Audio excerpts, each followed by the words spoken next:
আসসালামু আলাইকুম, কেমন আছেন সবাই? আশা করি সবাই ভালো আছেন। তো আজকে আমরা যাচ্ছি বাংলার সেই ঐতিহ্যবাহী স্থান লালবাগ কেল্লায়। লালবাগ কেল্লা মুঘল আমলের বাংলাদেশের একমাত্র ঐতিহাসিক নিদর্শন।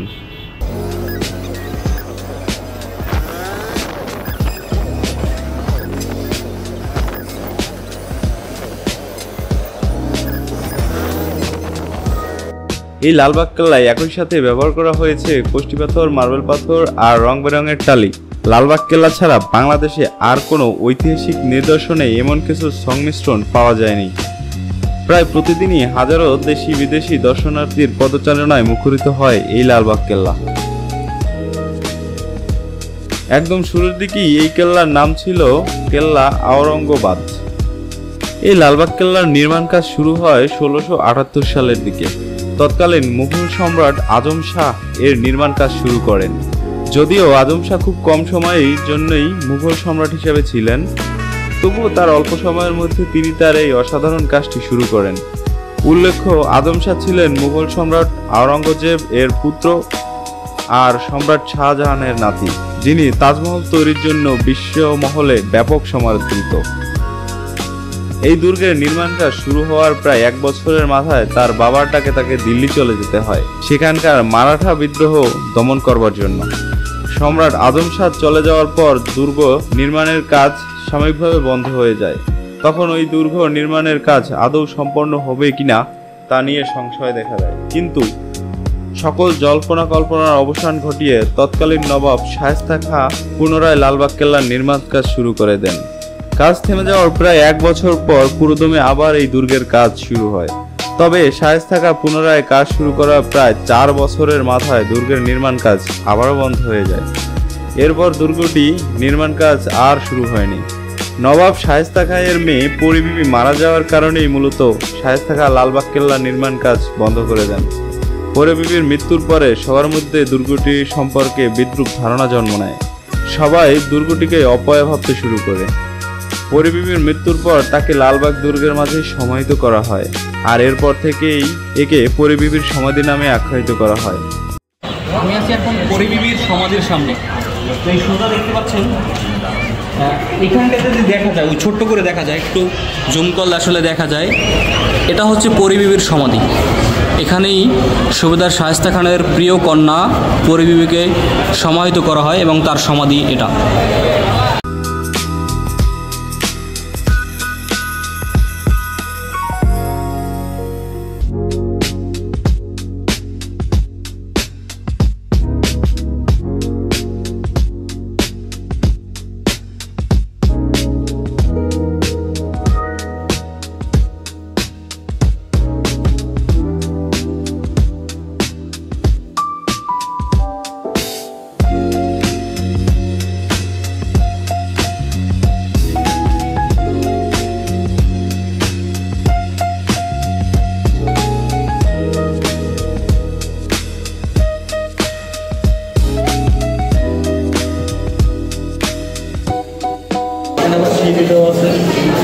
ছিল মনে হয় সম্ভবত বাচ্চা ডুবাই তো না।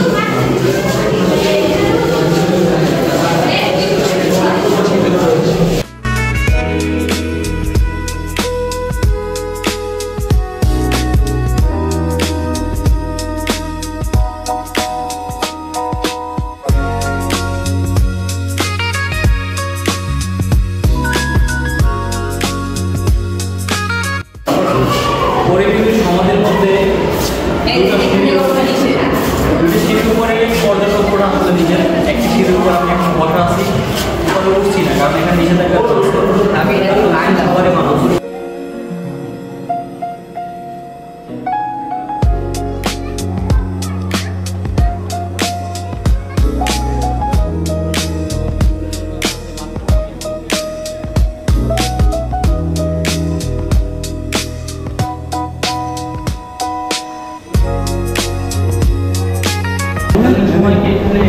স্যামসাংয়ের টিভি ছিল, হয়তো বা থাকতে পারে, নতুন না, এগুলো নতুন বসে টিভি।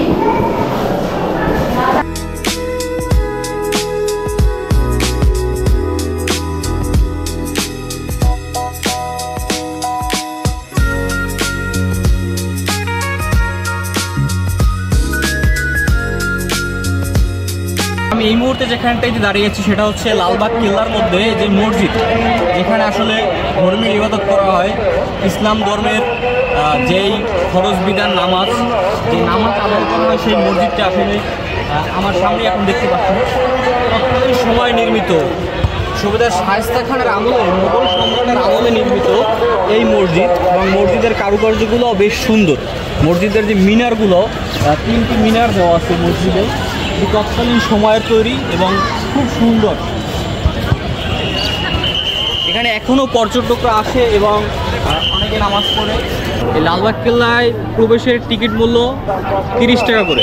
তো এখানে এখন সময় শেষ, পরিদর্শনের পর্যটনের সময় শেষ, এবং এই সময়গুলো শেষ হলে এখানে যারা পাহারাদার আছে তারা বাঁশি দিয়ে মানুষকে আসলে বের হয়ে যাওয়ার ইঙ্গিত দেয়, এবং বাঁশি দিয়ে আসলে মানুষকে বের হওয়ার জন্য অনুরোধ করা হয়। এবং এই যে পর্যটনরা যারা আসছে তারা এখন কিন্তু সবাই বেরিয়ে যাচ্ছে, কারণ সময় শেষ।